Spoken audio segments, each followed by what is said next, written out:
That I bring a squad where there's a good chance for us to win the game. The fans want this. The players that are in the dressing room want to win a game of football. I said, I think in the press conference on Friday, that if Conor would have been fit, he would have played against Chelsea as well. He wasn't ready for 90. Today, not sure if he's ready for 90, but he's ready to start. And that's the reason why he's playing. There's no Declan Rice, one of your best players this season so far. What are the reasons behind that? Yeah, him and Julian not fit. Declan could not even train, so he's injured. Unfortunately, he could not make the game, and Julian either. For large parts, we did really well against Chelsea. We dominated ball possession. We arrived many times in and around their box. But the way we defended in our own box and the way we all these moments that we around their box didn't lead to that many chances, and that probably tells you that we missed a little bit in that game. The Guard of Honour, sporting gesture, which you are in the Premier League, this is what we see. Can that be used as a motivation, as a tool for your players? Well, today has to be used to show them that they deserve to be the champions, and for sure that's what we have to conquer.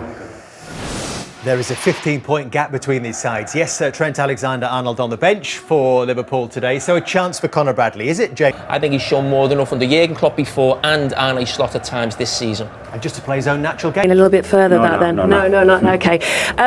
The Guard of Honour, sporting gesture, which you are in the Premier League, this is what we see. Can that be used as a motivation, as a tool for your players? Well, today has to be used to show them that they deserve to be the champions, and for sure that's what we have to conquer. Indeed, yeah, they've lost their last 3 in league and cup, but righty here, they know a win at Anfield against the champions, that's the pressure off the Champions League next Exactly, and you know, with a season that's been it's very frustrating, I'm sure all Arsenal fans will testify to that. It's a must, you know, especially with Newcastle coming up as well. It's the kind of game now you really do have to forget everything what's gone on and try and win this game against a Liverpool side that have done the job. So you have to try and catch them off guard. I thought the way they started in the second half against PSG is how they should probably start today. So hopefully they can do that. And if Trent comes on, do you expect a good reception? From the majority, yes. If I was in the crowd, I'd be clapping. But as Arne Slot said, there might be a few people that didn't like the way he's gone, or the way they start 15 points behind Liverpool.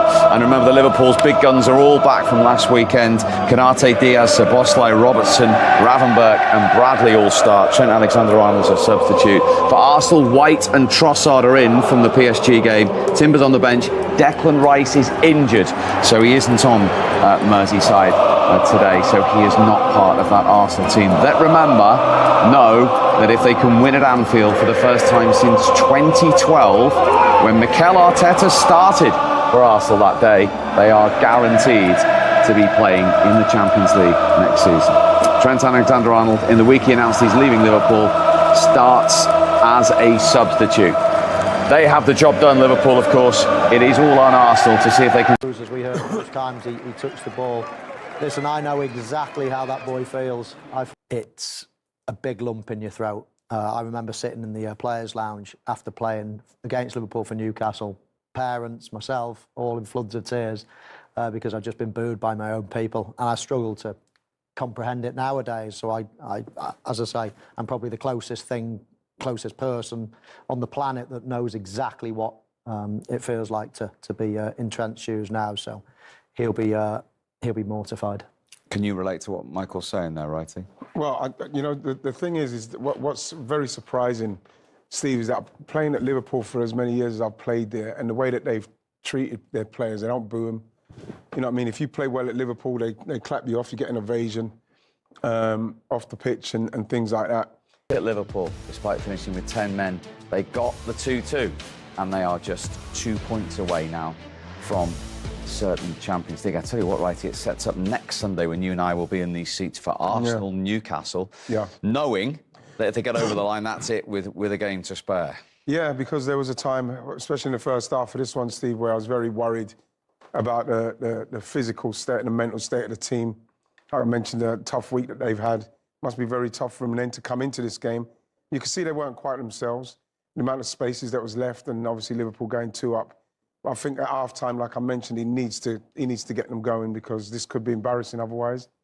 And they did it again. They showed remarkable grit again and going into that mental reserve, what they did, and pulled it back out of fire. because I think the Newcastle game is going to be a tough game. They're very buoyant up there at the moment. They've got great momentum.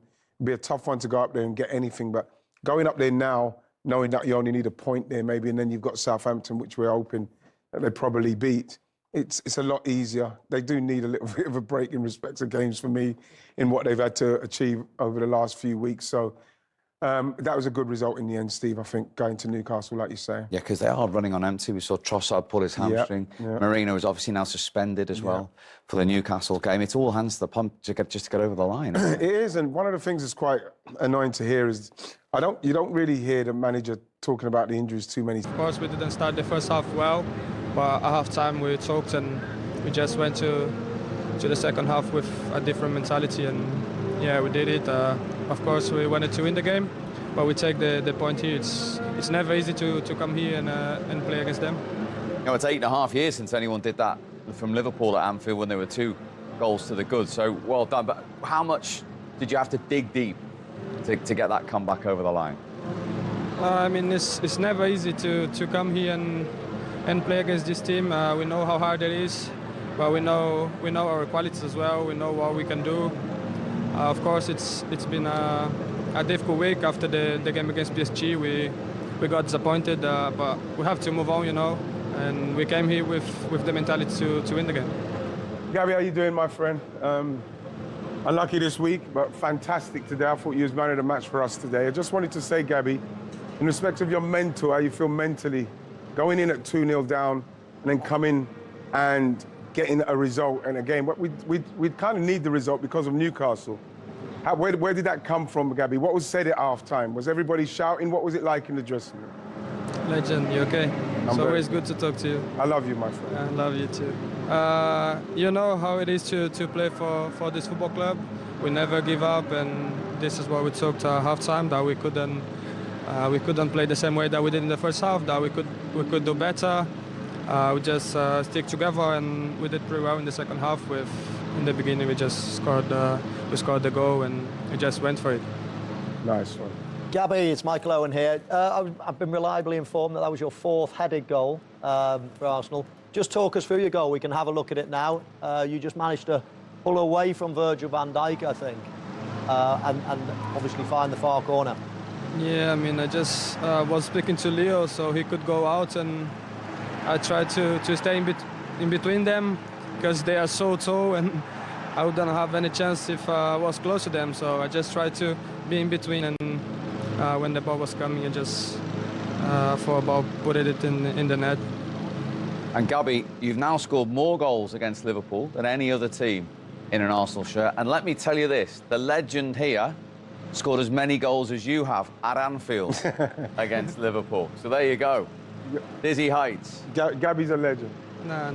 It's really good to know that, but he's the legend. I just try to do my best.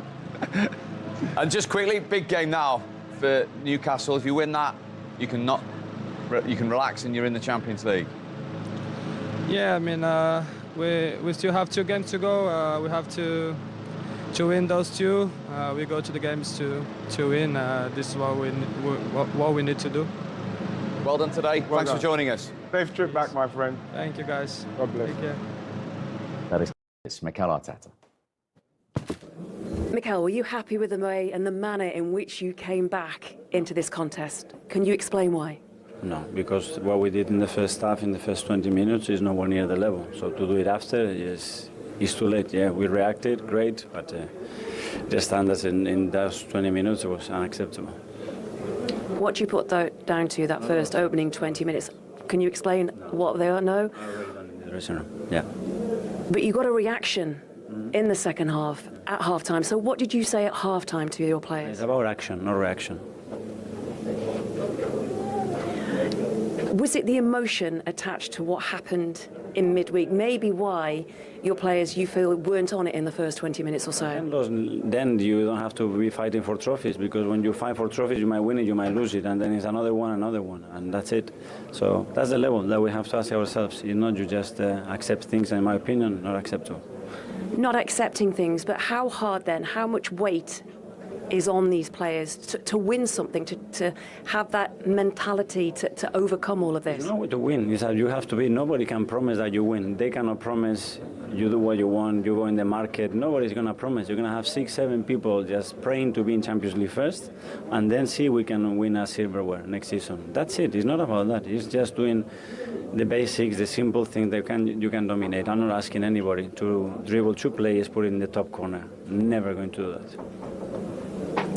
What reaction then are you expecting from your players to see in the next 2 remaining games that you have? Because the game against Newcastle is so important for you. Yeah, the action that we had after those 20-25 minutes, and especially in the second half. That's what I'm. Not me, them. It's not about me. Ask him. It's not about that.